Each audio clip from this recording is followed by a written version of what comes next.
Okay, we're back. This is Rob Bell getting the record straight, Truth to Power segment. I'm with Gabriel Bryant, and he was telling us about how he got started in social justice and social activism. So go ahead, Gabe. I'm sorry. Yeah, no problem. When I was at Temple and began creating programming, I began to connect with their Black Action Society, and they responded, and we began meeting pretty much week to week. I remember we met, Wednesdays at the time. Sorry, Tuesdays at the time. Tuesdays at 6:30, and I'll never forget it like it was yesterday. And it was a great opportunity to talk to young people and share with young people and have them really kind of build out the program of what are ideas, what types of issues that are surrounding the world are pertinent to you all, and most importantly, one of the things that we know about Temple is that it's situated right in the heart of North Philadelphia. And so it's ripe for opportunity to say, hey, look, although we're on campus, did you know that literally a block and a half away is the headquarters for the Universal Negro Improvement Association, the UNIA, Garvey's organization, a place that Malcolm X visited and spoke at, a place where Kwame Nkrumah spoke at, and there's so many others. And that's where in Cobra would meet. And Cobra would meet, exactly. I remember that, yes. Yeah. Right down the street was the, historic, Mosque number 12, Nation of Islam. And so I think what tends to happen sometimes is that as students, we get caught being in that bubble of just studying. But for many students of color, they really want to figure out ways to amplify their collegiate experience. And this certainly was a great way to do that, was to be plugged into other work. Hearing about the Church of the Advocate and how they actually was the host for the Black Power Conference back, right? So it's just amazing. Father Paul Washington. Connections. Yes, Babashi, of course. So, yeah, man. So that was really a phenomenal experience. And it actually took over many formations over the years, Sankofa, and really kind of stood the test of time for about 15, 16 years. And, of course, you had Leon Sullivan's organization, yes. And it's escaping me right now, but the whole mall and everything right there, shopping center, Progress Plaza. A lot of history, and one of the things that kind of concerns me is that I'm talking about oftentimes Black leadership. Sometimes we just don't see what's in front of us. Right. And how much, and the things we do have, and how, without maybe recreating the wheel, but just coordinating a bit, that you can get, we have the Pan-African Institute. I remember doing a class, Milton and I, on reparations with the, what's the other, where they have the free classes, PASEP. Yeah. I mean, there's a lot to build on, and it just takes a little bit of vision sometimes, and some networking and commitment, and you never know what you can accomplish. But anyway, so let's transition a bit to the police and criminal justice, because I know you've done a lot of work in those areas. Yes. So once everything sort of happened back in 2014, that was the start of, that was, the post Eric Garner, that was post Trayvon Martin, that was post, or during the course of Mike Brown. A lot of organizing began happening, obviously, across the country. Here in Philadelphia, I remember actually being one of the core folks who said, hey, look, they're about to announce the ruling with Darren Wilson, right? So it was November, and, Darren Wilson, of course, was the officer who shot Mike Brown back in August. And, obviously Ferguson had already exploded at this point, and people were organizing already across the country. We said, let's meet at City Hall with our speakers, broadcast the ruling and see what happens and go from there. And we called, people to City Hall and didn't know who would come out. But it was amazing that like 300 people came out. It was amazing. And once they said not guilty, I'll never forget and I know the young student, a young sister named Imani, was, so what are we going to do? And she just said, let's hit the streets. And that started everything. We began marching, just like all the other marches at that time, going towards the highway, all kinds of stuff. But more important than just that moment was the idea that let's form this coalition made up of, many other organizations across the city and many of the new student groups across the town to figure out a way to mobilize around issues of police brutality, police misconduct, police terrorism. And so we would meet starting actually at a church, and for about 5 months straight, we had about 400 people meeting. It was amazing. Yeah, I mean, it was huge. We had multiple committees going on, and we were investigating, so many stories. And what really, I think, assisted us here in Philadelphia, unfortunately, was that we had a particular reason outside of Mike Brown. We had our own Mike Brown at the time, because in December we found out that a brother had been shot and killed here in Philadelphia, named Brandon Tate Brown. Brandon Tate Brown was a brother who was shot out in the Northeast. There was a video as well, and his mom, Miss Tanya Brown, came to our meetings. In fact, she was a pivotal part of our meetings. She would lead some of the rallies. She would participate in all of our events. And so we had our own story that kind of helped to pivot us even further during that time period. And so I've been kind of staying in that lane as well ever since. Well, I'll tell you, I think given the history of Philadelphia and police brutality and criminal injustice, I can remember going back to the 70s, man, with Frank Rizzo.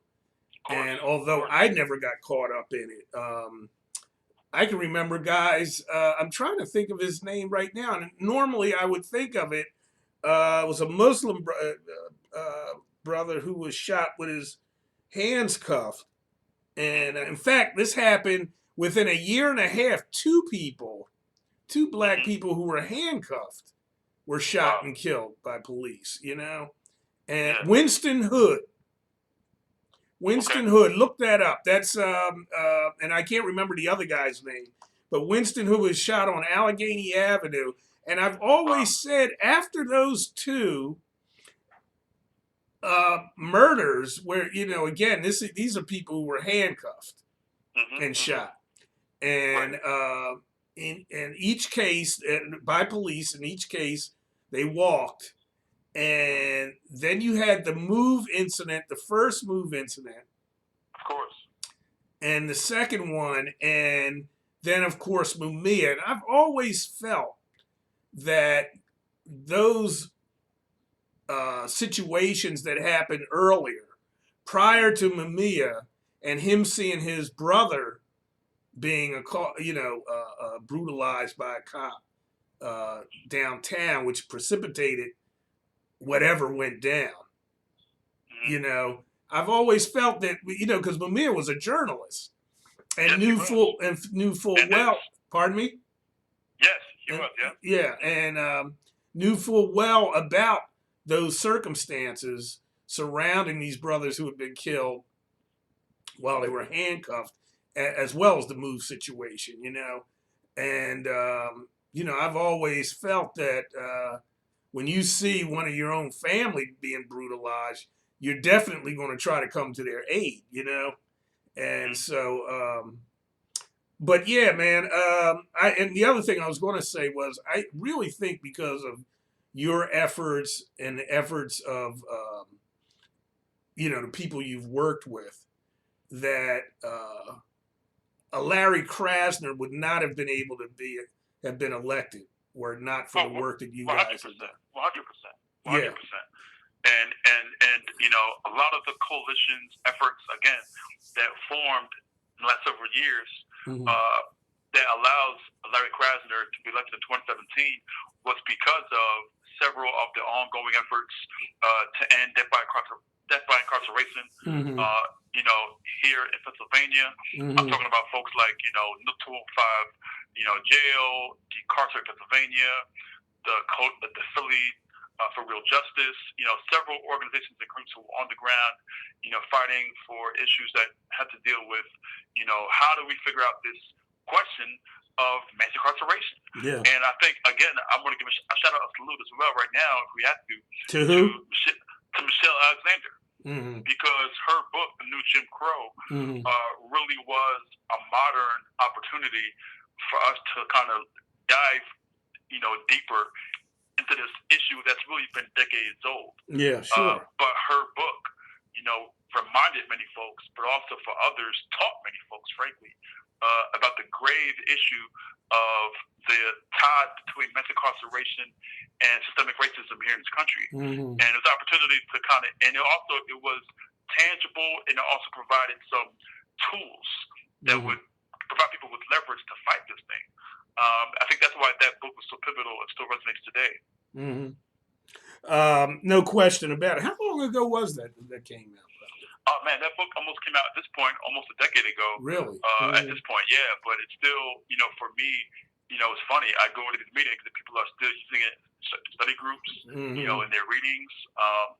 And I think it's one of those books that is going to continue to carry itself, because even though some of the data in it, obviously may have been changed from a decade ago, the bottom line is that the reality of and the truth in that book still stands. And again, thinking about somebody, creating a culture to, again, elect somebody like Larry Krasner, or more importantly, creating a culture that says, oh wow, now the Move 9 are free.